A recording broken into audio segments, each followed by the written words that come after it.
Mike, it's seen as a male condition there, as Kitty found out, but it's one where there is equality. 3.5 million men and 3.5 million women in the UK have it. Why does this outdated view persist?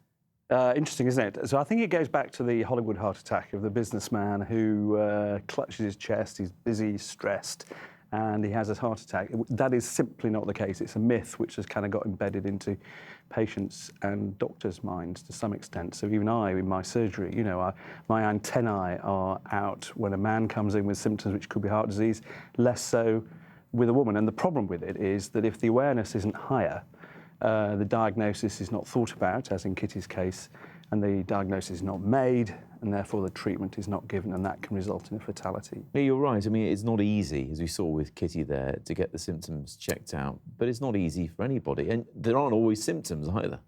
So there is asymptomatic heart disease, but most of it will present with symptoms, and I think Kitty's point is right. If you've got symptoms which you're worried about, go and talk to your doctor. The diagnosis is relatively simple. You just need to do an examination, an ECG, and possibly some blood tests. So it's relatively straightforward to diagnose. The key is thinking that this might be heart disease in the first place and not putting it down to something trivial like indigestion.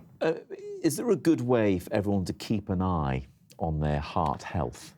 There certainly is, and most heart disease, 75% of heart disease, is preventable if you can get your medical risk factors looked at: blood pressure, cholesterol, diabetes, and behavioural risk factors such as smoking, weight, diet, and physical activity. So, and that is another problem for women, because women are protected until the menopause in terms of developing heart disease. So they tend to get symptoms of heart disease about 10 years later than men. Right.